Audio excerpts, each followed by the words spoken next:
राधे राधे मित्रों। पार्वती मंगल में श्री तुलसीदास जी ने देवादिदेव भगवान शंकर के द्वारा जगदम्बा पार्वती के कल्याण में पाणी ग्रहण का काव्य रूप में बड़ा ही रसमय चित्रण किया है। जगदम्बा पार्वती जी ने भगवान शंकर को पति रूप में पाने के लिए कैसी कैसी साधना और तप किए, किन किन क्लेशों को उन्होंने सहन किया, उनके आराध्य देव ने उनकी कैसे कैसे परीक्षा ली और अंत में किस तरह से पार्वती जी ने शंकर जी को प्राप्त किया, उन सभी का वर्णन इस पार्वती मंगल में किया गया है। परम पूज्य तुलसीदास जी ने पार्वती जी की तपस्या व अनन्य निष्ठा का बहुत ही हृदयग्राही एवं मनोरम चित्रण अपनी लेखनी के द्वारा चित्रित किया है। शिव बारात के वर्णन में तुलसीदास जी ने हास्य का पुट भी शामिल किया है।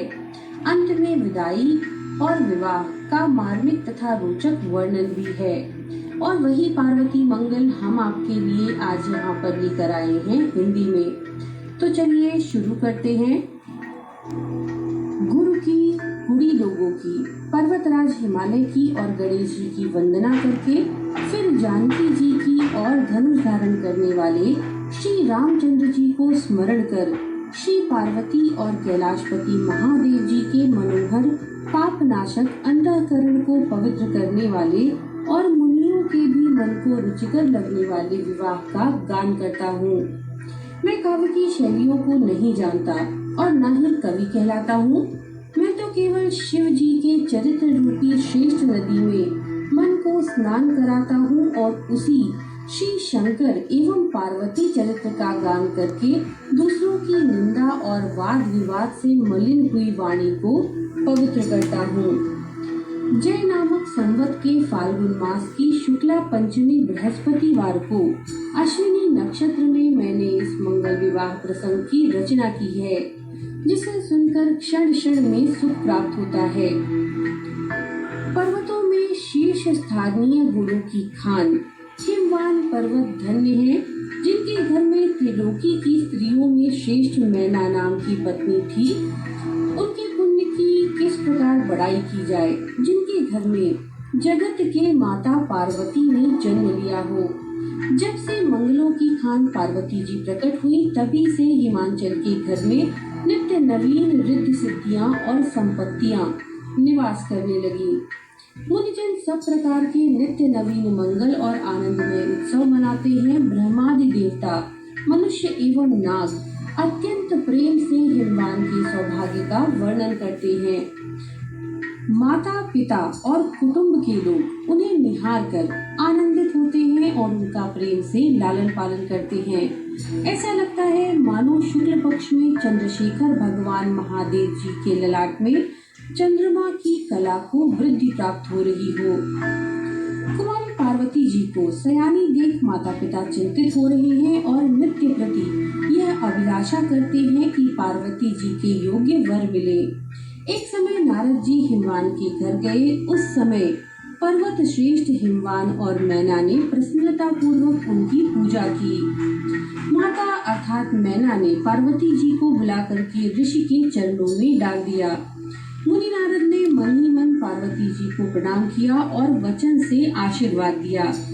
उस समय पिता हिमवान के कंधे से सटकर खड़ी हुई कुमारी पार्वती जी बड़ी शोभा में जान पड़ती थी। उनके स्वरूप का कोई वर्णन नहीं कर सकता, उसे जिसने देखा वही जान सकता है। अत्यंत प्रेम और सच्ची श्रद्धा से बार बार पैरों में पड़कर मैना ने कोमल वचनों से कहा, हे मुने, हमारी विनती सुनिए। आप तीनों लोकों में और तीनों कालों में बड़े ही विचार कुशल हैं। अतः नारद जी, आप पार्वती के अनुरूप कोई वर बतलाइए। नारद मुनि कहते हैं, ब्रह्मांड के 14 भुवन में जहाँ जहाँ मैं घूमा हूँ, हे गिरिश्रेष्ठ हिमवान, वहाँ वहाँ तुम्हारी बड़ाई सुनी जाती है। तुम्हारे समान बड़भागी कहीं कोई नहीं है। तुम्हारे लिए कुछ भी अप्राप्य नहीं है, सब कुछ सुलभ है, क्योंकि विधाता तुम्हारे अनुकूल सिद्ध हुए हैं। ईश्वर तुम्हारे अनुकूल सिद्ध हुए हैं, अतः तुम्हारे लिए सब कुछ सुलभ है। ये जानकर नवीन चिंताओं को त्याग दो। ब्रह्मा जी ने वर रूप पौधे को पहले रचा है, तब मंगलमयी मंगला को तुम्हारी चर्चा ब्रह्मलोक में भी चल रही थी। उस समय चतुरानंद ने कहा था कि हिमवान की कन्या के योग्य वर है तो बावला, परंतु निश्चय ही वह देवताओं से भी वंदित है। मेरे मन में भी ऐसी ही बात आती है कि पार्वती को बावला वर मिलेगा। नारद जी के इस वचन को सुनकर पार्वती जी के हृदय में कुछ सुख हुआ, किंतु यह बात दंपति अर्थात हिमवान व मैना सहम गए और नारद जी के पैरों में पड़कर कहने लगे कि पार्वती के लिए हम लोगों का जीवन और सारी सुख संपत्ति है, अतः हे नाथ वह उपाय बतलाइए जिससे पार्वती जी के इस भाग्य दोष का नाश हो, जिसके कारण उसे पागल पति मिलने को है। मुनि ने कहा कि सारे दोषों का नाश करने वाले शशि भूषण महादेव जी ही हैं, उनकी कृपा से सफलता अवश्य प्राप्त होगी। साहस दृढ़ता से ही श्रेष्ठ साधन भी सफल होता है। शिव जी की आराधना एक ही करोड़ों कल्प वृक्षों के समान सिद्धिदायक है। देखो तुम्हारे आश्रम कैलाश में महादेव जी अभी तक साधना कर रहे हैं, अतः पार्वती से कहो कि जाकर मनोयोग पूर्वक शिव जी की आराधना करे। दंपति को ये उपाय बतलाकर मुनि श्रेष्ठ नारद जी आनंद पूर्वक चले गए और माता पिता ने अत्यंत स्नेह से पार्वती जी को शिक्षा दी। पर्वतराज हिमाचल ने तपस्या की सारी सामग्री सजाकर पार्वती जी को दे दी।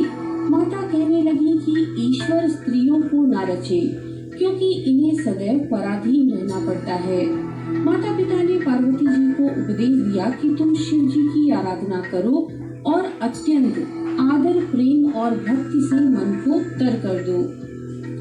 भक्ति के द्वारा मन को सरस बना दो। मनसा वाचा कर्मणा पार्वती के एकमात्र श्री महादेव जी के चरणों का आश्रय था। उनके गौरव, स्नेह, शील, संकोच और सेवा का वर्णन किस प्रकार किया जा सकता है।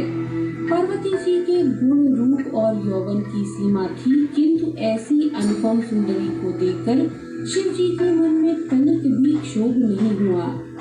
सच है, जो लोग विकार का कारण रहते हुए भी कामदेव को वश में किए रहते हैं, वे ही सच्चे धीर हैं। देवताओं ने अनुकूल अवसर देखकर कामदेव को बुलाया और कहा कि आप देवताओं का काम कीजिए। ये सुनकर कामदेव सज सजाकर आए। महादेव जी से कामदेव ने प्रतिकूल बर्ताव किया और जगत को जीत लेने के अभिमान से चूर होकर शिव जी का निरादर किया। उसी का फल उसने पाया, अर्थात वह नष्ट हो गया। पतिहीना रति को मलिन और शोकाकुल देखकर मृदुल स्वभाव कृपा मूर्ति आशुतोष भगवान नीलकंठ ने प्रसन्न होकर उसे यह वर दिया और फिर शिव जी उदासीन हो उस स्थान को छोड़कर अन्यत्र चले गए। पार्वती जी प्रेमवश व्याकुल हो गई। उनके शरीर की सुध-बुध जाती रही, मानो वन में बढ़ती हुई कल्पता को विषम पाले ने मार दिया हो। फिर सखियों ने घर घर जाकर सारे समाचार सुनाए और इस समाचार को सुनकर माता पिता एवं घर के लोग दारुण दुख में जलने लगे। वहां जाकर पार्वती को देख वे अत्यंत प्रेम से उन्हें हृदय लगाते हैं, विलाप करते हैं तथा वाम विधाता को दोष देते हैं। वे कहते हैं कि यदि देवता और विधाता शुभ मार्ग में बाधक न हो तो साधक लोग परिश्रम करके मनोवांछित फल पा सकते हैं। सब लोग साधकों के क्लेश सुनाकर पार्वती जी को घर चलने के लिए निहोरा करते हैं, पर उनकी इस बात कौन सुनता है और किसे घर सुहाता है।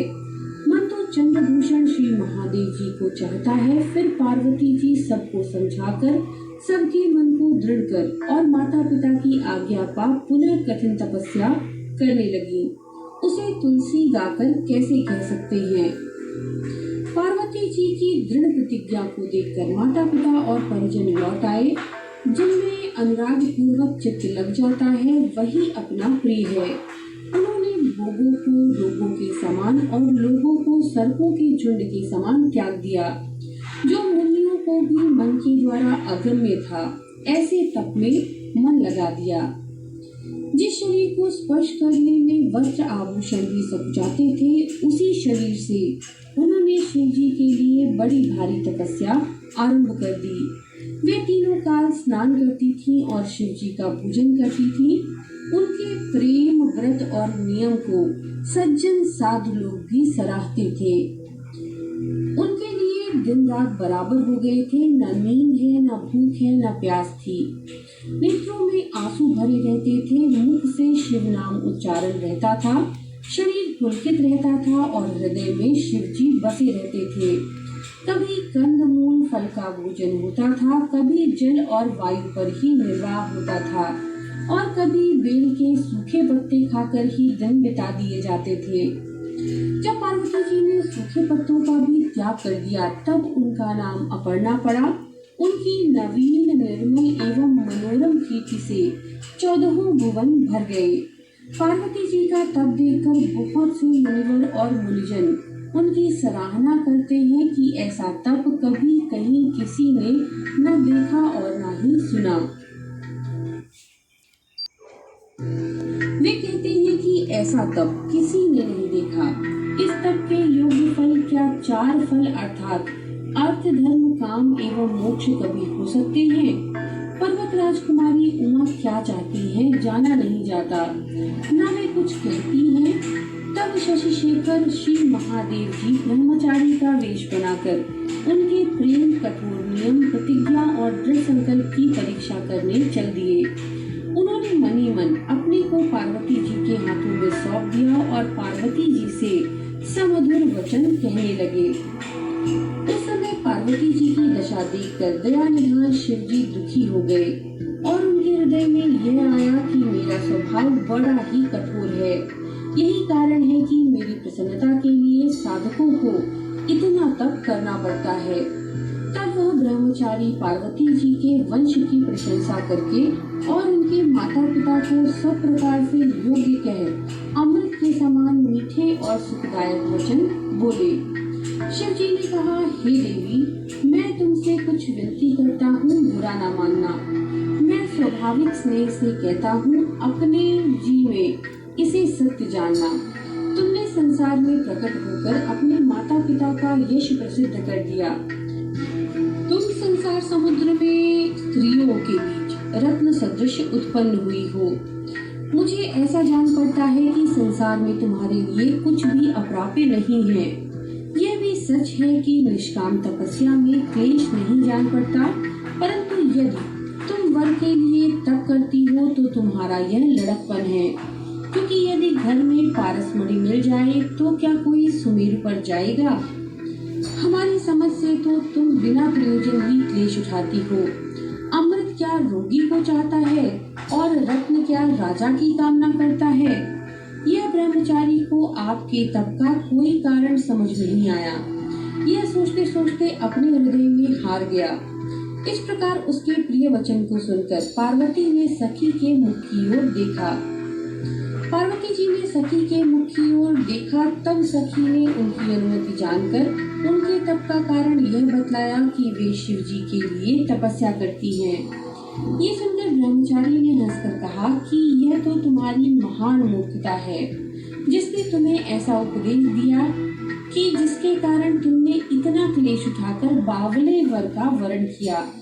मैं तुम्हारी भलाई के लिए सद्भाववश कहता हूँ कि वह तुम्हारा घोर शत्रु है। अच्छा, यह तो बतलाओ कि क्या सुनकर तुम ऐसे कुलहीन वर पर रीझ गई, जो गुण रहित, प्रतिष्ठा रहित, जाति रहित और माता पिता रहित है।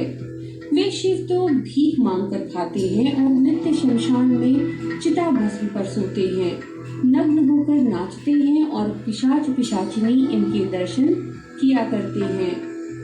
भांग धतूरा ही इनका भोजन है। ये शरीर में राख लपटाए रहते हैं। ये योगी, जटाधारी और क्रोधी हैं। इन्हें भोग अच्छे नहीं लगते। तुम सुंदर मुख और सुंदर नेत्रों वाली हो, किंतु शिव जी के तो 5 मुख और 3 आंखें हैं। उनका वामदेव नाम यथार्थ ही है। वे कामदेव के मन को छू करने वाले अर्थात काम विजयी हैं। शंकर में एक भी श्रेष्ठ गुण नहीं है, वरन करोड़ों दुर्गुण हैं। वे नरमुंड और हाथी के खाल को धारण करने वाले तथा सांप और विषय से विभूषित हैं। कहाँ तो तुम्हारा गुणशील और शोभायमान स्वरूप, कहाँ शंकर का अमंगल वेश जो अत्यंत भयानक है। जो शंकर शशिकला की चिंता में रहते हैं वे क्या तुम्हारा ध्यान रखेंगे? मेरे कहे हुए वचनों को हृदय में धारण कर तुम बावले वर को न वरना, अपने हृदय में विचार कर हट को त्याग दो। हट करने से तुम दुखी ही पाओगी। ब्याह के समय हमारी शिक्षा को याद कर करके पछताओगी। जिस समय वे भूत पिशाच और प्रेतों की बारात सजा कर आएंगे तब तुम्हें पछताना होगा। उस बारात को यमदूतों की सेना के समान देखकर स्त्री पुरुष सब भाग जाएंगे।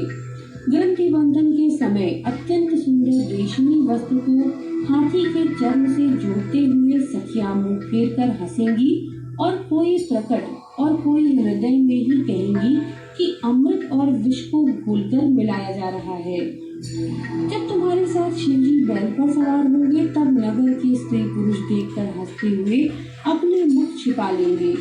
इसी प्रकार अनेकों कुतर्क करके ब्रह्मचारी इच्छानुसार बोल रहा था, परंतु पर्वत की पुत्री का मन डिगा नहीं। भला कहीं हवा से पर्वत डोल सकता है? जो सत्य स्नेह और सच्ची रुचि को फेरना चाहता है वह तो मानो सावन के महीने में नदी के प्रवाह को समुद्र की ओर सूप से घुमाने की चेष्टा करता है। मणि के बिना सर्प और जल के बिना मछली शरीर त्याग कर देती है। ऐसे ही जो जिसके साथ प्रेम करता है वह क्या उसके दोष गुण का विचार करता है? ब्रह्मचारी के कर्ण कटु चाटु वचनों ने पार्वती जी के हृदय में तीर के समान आघात किया। उनकी आंखें लाल हो गई, भ्रुकुटियां तन गई, होठ फड़कने लगे, उनका शरीर थर थर कांपने लगा। फिर उन्होंने सखी की ओर देखा और कहा, अरे आली, इस ब्रह्मचारी को शीघ्र विदा करो, ये तो बड़ा ही अशिष्ट है। फिर ब्रह्मचारी को संबोधित करके कहने लगी कि कहीं कोई चतुर स्त्रियां होंगी, वे आपकी शिक्षा सुनेंगी। मैं तो बावले के प्रेम में ही अत्यंत बावली हो गई हूँ। आपने जो कहा कि महादेव जी दोष निधान है सो सत्य ही कहा, परंतु विधाता ने जो अंक लिख रखे हैं उन्हें कौन मिटा सकता है? वाद विवाद करके कौन दुख बढ़ाए? कवि किसको मीठा कहते हैं? जिसको जो अच्छा लगता है। भाव यह है कि जिसको जो अच्छा लगे उसके लिए वही मीठा है। फिर सखी से बोली, हे सखी, इनसे कहो बहुत देर हो गई, अब अपने काम के लिए कहीं जाएं। देखो किसी कुयुक्ति को रचकर फिर कुछ न बक उठे। ये प्रीति को तो क्या बात करने की रीति को भी नहीं जानते, अतः कोई विपरीत बात फिर न कहे। शिव जी और साधुओं की निंदा करने वाले अत्यंत मंद अर्थात नीच होते हैं। उस निंदा को जो कोई सुनता है वह भी बड़ा पापी होता है। गोस्वामी तुलसीदास जी कहते हैं कि इस वचन को सुन उनका सत्य दृढ़ और पवित्र प्रेम जानकर करुणा सिंधु श्री महादेव जी प्रकट हो गए। उनके ललाट में चंद्रमा शोभायमान हो रहा था। प्रणाम करने लगी, उनसे कुछ कहते ही नहीं बना।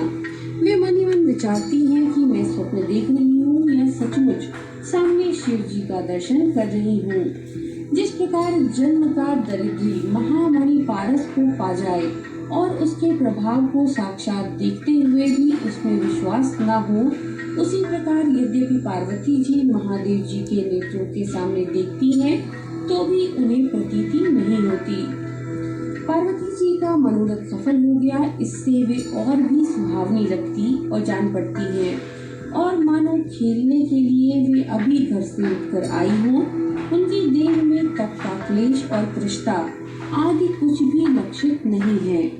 पार्वती जी के रूप और अनुराग को देखकर महादेव जी उनके वश में हो गए। मानो प्रेमामृत में सान कर वचन बोले। शिव जी कहते हैं, हमको आज तक किसी ने कृतज्ञ नहीं बनाया, परंतु हे पार्वती, तुमने तो अपने तप और प्रेम से मुझे मोल ले लिया। अब तुम जो कहो मैं इसी क्षण वही करूँगा, विलंब नहीं होने दूंगा। शिव जी के ऐसे कोमल वचन सुनकर पार्वती जी पुलकित होकर के उनके पैरों पर गिर पड़ी। पार्वती जी ने उनके पैरों को पकड़कर सखी के द्वारा अपने पिता के अधीन होना सूचित किया। तब शिव जी उनका परितोष करके उनकी प्रीति एवं नीति निपुणता का वर्णन करते चले गए। इधर पार्वती जी भी शिव जी को हृदय में धारण करके चली गईं। विधाता ने सब कुछ उनके मन के अनुकूल कर दिया। फिर तो आनंद और प्रेम का समाज जुट गया। मंगल गान होने लगे, बधावा बजने लगे।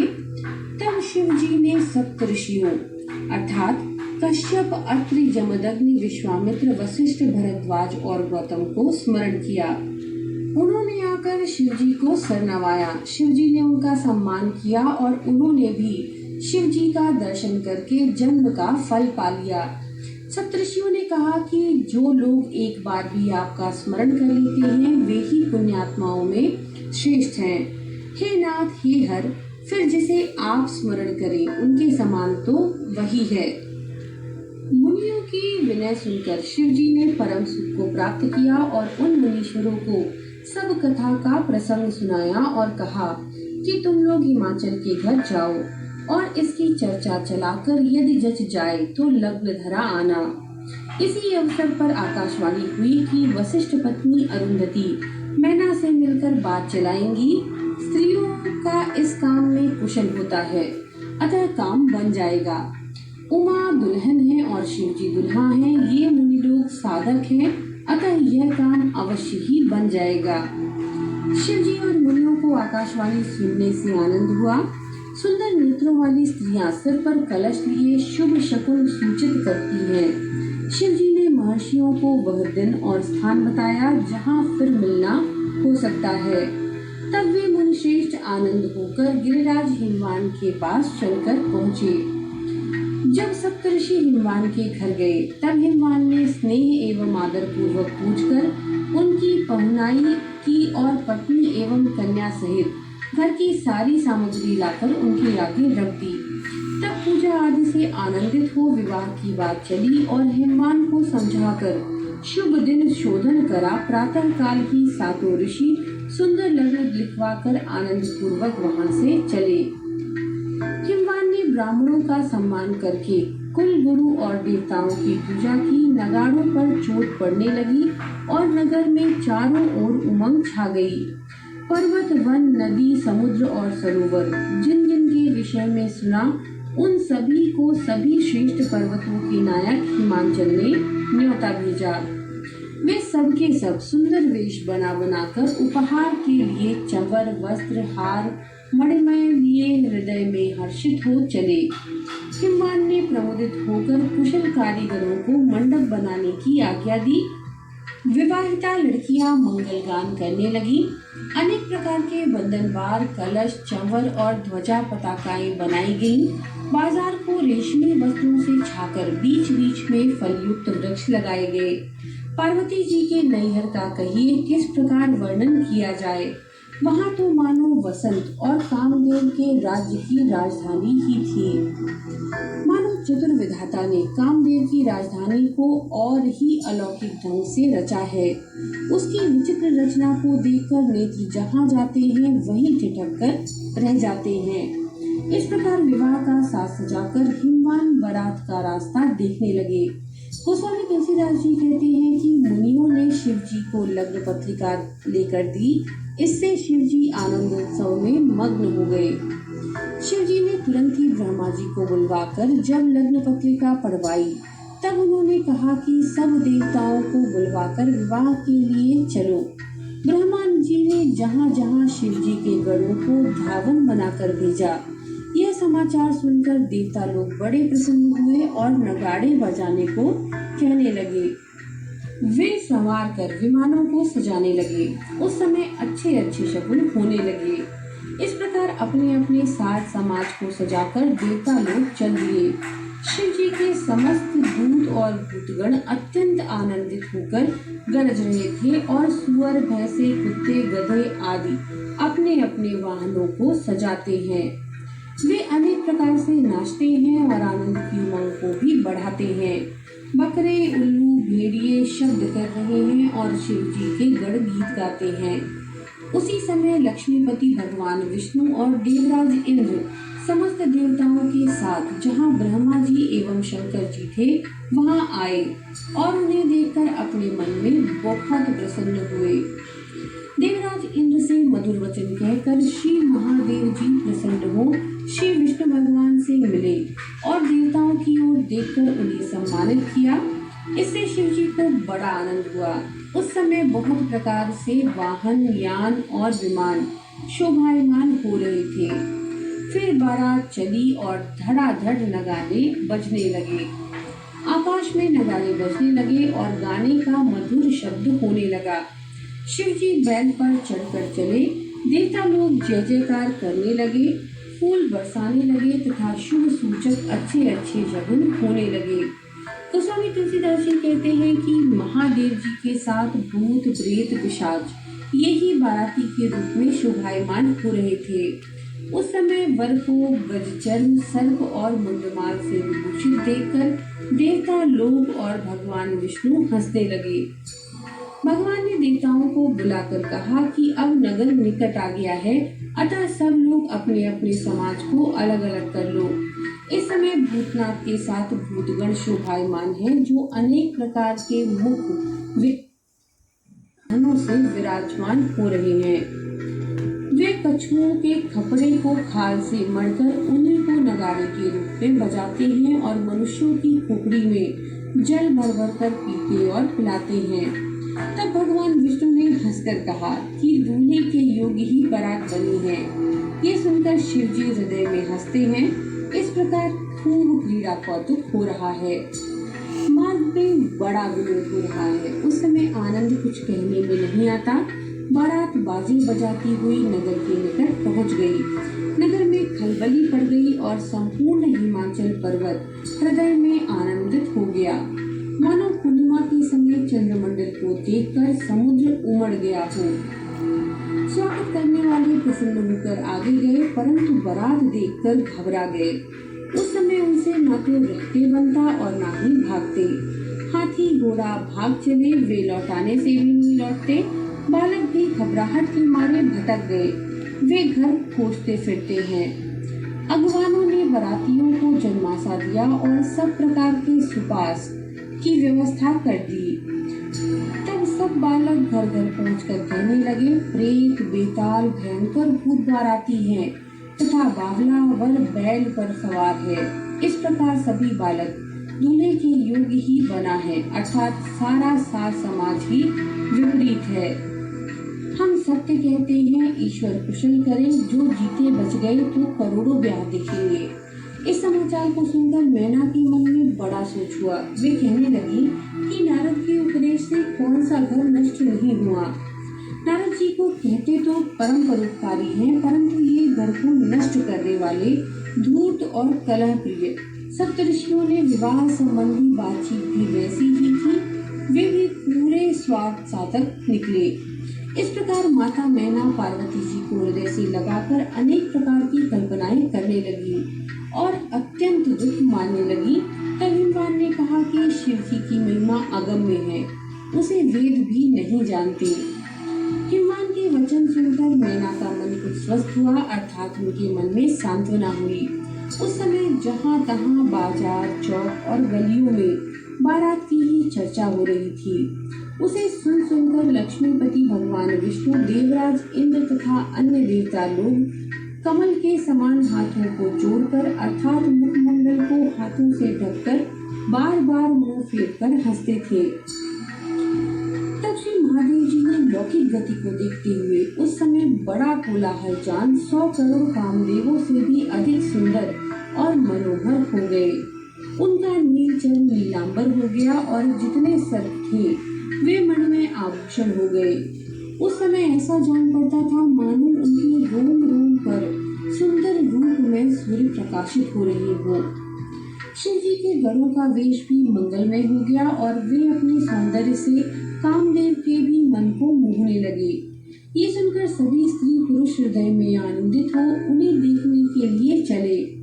उस समय ऐसा जान पड़ता था मानो शिव जी शारदीय पूर्णिमा के चंद्रमा हैं। देवता लोग नक्षत्रों के समान हैं और उन्हें देखने के लिए उनके चारों पूर्वासी लोग चकोर समुदाय की भांति सुशोभित हो रहे थे। लग्न का समय होने पर गिरिवर हिमवान ने बारातियों को बुलावा भेजा और उन्हें मंगलमय अर्घ्य और पावड़े देते साथ ले चले। चलने के समय मंगलमय शगुन होते हैं और देवता लोग फूलों की वर्षा करते हैं। आनंदपूर्ण गान और नगाड़ों का निनाद होने लगा और नगर आनंद एवं मंगल से पूर्ण हो गया। पहली ही पौड़ी पर समधियों का सुखदायक सम्मिलन हुआ। इधर ब्रह्मा जी थे, उधर हिमवान थे। दोनों ही समान और सब प्रकार से योग्य थे। फिर मणि और सोने की सुंदर थाल में आरती सजाकर स्त्रियां चली। उनके रूप को देखकर काम पत्नी रति और गान श्रवण कर सरस्वती भी ईर्ष्या करने लगती थी। शरीर से पुलकित और मन में आनंदित हो वे भाग्य और प्रेम से भरी प्रेम के आवेश में मत गजगामिनी कामिनियां वर का परीक्षण करने लगी। वर को चंद्रमा के समान गौर और अंग अंग में प्रकाश पूर्ण देखकर सास सुख सागर में मग्न हो आरती उतारने लगी।